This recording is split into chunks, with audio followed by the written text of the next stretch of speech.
the approach you have to take, at least I took, you take whatever approach you want. The conversation had to be a real honest conversation in the accountability mirror of, guess what?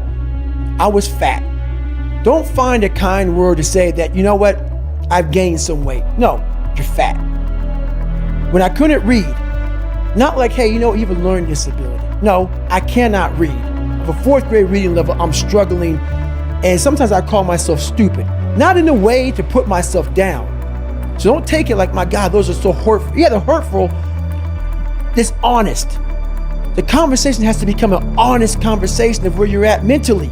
Where am I at mentally? I look like shit. I feel like shit. I'm falling behind in school. I'm lazy. My house is a mess. You have to look at what it is and call it what it is. Don't find words to make yourself feel better. So we hang around people that make us feel better, that tell us what we want to hear, not what we need to hear. And so we stay away from those people.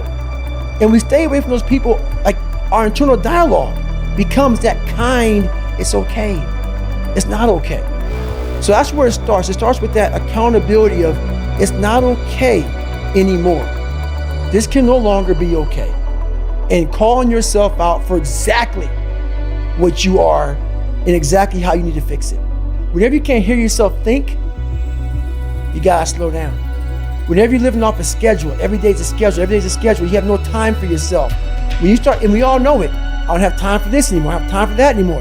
That's when your mind and your body are saying, think about that. I'm neglecting my fiance, I'm neglecting my disciplines of life, I'm neglecting my reading, my learning, my workouts, my diet. When you start neglecting all of that, you neglect one of them, you can neglect all of them a long time. It's gonna haunt you. When you start seeing that, my God, I haven't eaten right in a long time, haven't been sleeping right in a long time. It can only be one of those things to take you off. So I'm very aware of my eating, my sleeping, my disciplines of life. And when I started to get too far away from them, it's a hard stop. Because what made me are the not just disciplines, the self-disciplines of life. And those are always in front of you. If you have any, they're always in front of you. So that's my hard stop. How are we gonna solve for bullies, for racists, for all these fucked up people in life? One thing about life, it is very unpredictable. But one thing's for damn sure, people are very predictable. So what that means is you can prepare for the assholes of this fucking world. So for you to continue to complain, get your butt hurt over people not liking the way you look, the way you sound, the way you dress, whatever the fuck it may be, you need to change on how you look at those fucking people, what they say to you. You gotta start armoring your mind. Start preparing yourself for what's out here in life. Build confidence, build self-esteem. So when people talk shit to you, it doesn't fucking matter. Stay hard. Our mind wants to protect us. The mind is like, honestly, it has a tactical advantage over us. It knows our deepest, darkest fears or insecurities. It knows where we start to feel, we start getting that doubt creeping that says, hey man, you know what, man, maybe this isn't good. Let's go back home to the wife. Let's go back home to the kids. This is not comfortable. So in that moment, the mind directs us. It's a protective mechanism. It saves us from doing bodily harm, or it really saves us from discovering that the mind's like, I want to be in charge of you. I don't want you to be in charge of me. So it tells you, let's just stop right here. But once you start breaking through that barrier and start breaking down that governor that you've put in your mind, because we forget we are in control of our mind. We believe it's the other way around. No, we put in our minds what we should do, but we believe our mind is telling us, it's giving us all this feedback. We have to reprogram it and tell us, no, we're good. We're good, this sucks, but it's okay. I have so many conversations in my mind because so many times I want to quit. Sure.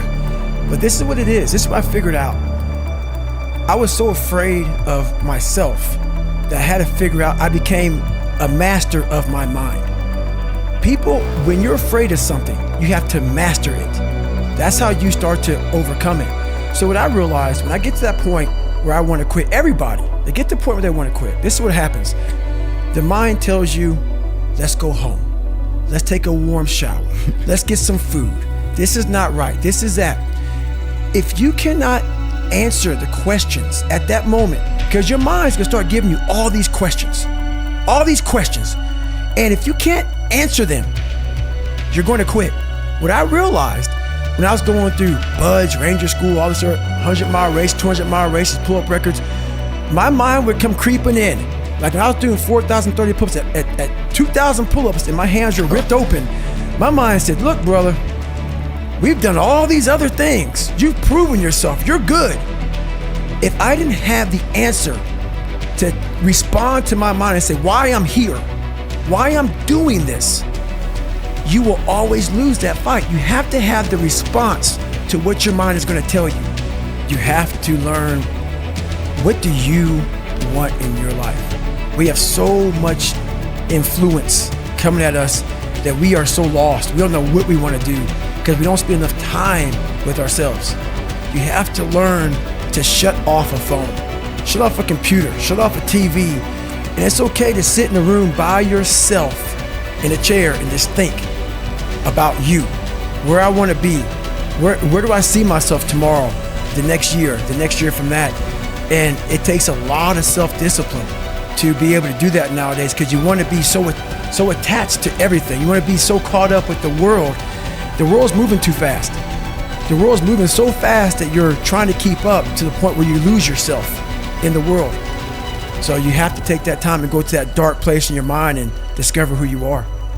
When you're miserable, when you're suffering, when you're laying on the floor, when you're doing all the disciplines it takes to be a monk, you cannot think about the whole process. It will make you so insanely crazy.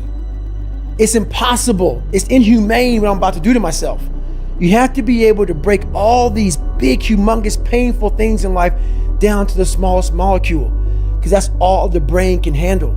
The brain can't handle hours and hours and hours of suffering, but it can handle right now, I'm in the Pacific Ocean and it's very cold and this is what I'm doing. Don't think about the rest of it. Mm-hmm. So that's what I learned from Hell Week. That's what I learned from being in 3 Hell Weeks. That's what I learned from all the military. I went to Ranger School, I went to all these different schools to learn all of that, to learn how the mind processes. So I talk about theorists, I talk about practitioners. A theorist is a person who reads a book, doesn't do it, reads a book, learns about something, and then talks about it. A practitioner is myself. A practitioner is a person like me. I wanted to be an expert in the mind, a mental toughness guy, beyond mental toughness. The only way to do that in my eyes is to put yourself in hell. Put it in hell repeatedly. Repeatedly put yourself in hell and study how you process it. And that's how I was able to come up with all these different ways, all these different tools to slow the mind down in hell. Because the mind just speeds up. The mind wants to get out of the painful situation, the suffering. It can't process it. So that's what I realized by going through all these different processes of being in Hell Weeks. You know, it's just that. I love that, man. How the mind processes in hell. You have to be on a constant reminder.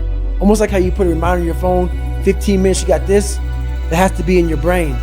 You've done too much. Stop. And what happens in life is that we start to see our lives become so successful. We're making money. We're doing this. We're doing that. I want more. I push harder. I'm all about pushing hard. Don't get me wrong. Obviously. I'm all about it. But to push as hard as you can, you have to be mindful of the machine that's pushing. It is going to end up dying. And then it takes years to get it back, so you lose that time. That time is gone. You know, I lost 5 years of I could be crushing it. Where now I'm just now back to crushing it, realizing, God, man, I learned the hard way. That's really sometimes the only way to learn. I like what you're saying, because my big saying is motivation is crap. Right now, a lot of you right now can be motivated as hell, go out of here and be like, yeah, I'm motivated. Like you said, you're right. Not being driven or obsessed, this motivation fades. And motivation is at the all-time high when your bills are paid, when your wife or husband is good, when everything is good, you're motivated. It's that person when all hell breaks loose and everything falls apart that says, I still got to get it in. And how you get to that point in life, what I figured out, it's so noisy right now. This world is so noisy. We all walk around with these phones, computers. The world is so fast. We're not able to think. The most powerful weapon in the world, we walk around with it. It's our mind, it's our brain. You have to be able to go into a very dark place in your mind and figure who you are. Go back to what you want to do. What's your purpose? We can't figure our purpose out, or why we're here, or why we're even born, or whatever, because it's so loud in our mind. We don't have any quiet time with ourselves to sit back and say, what do I really want? There's so many different dialogues in our head that we can't think. So my biggest thing is, you have to be alone in a very dark place in your mind to think about what is important to you.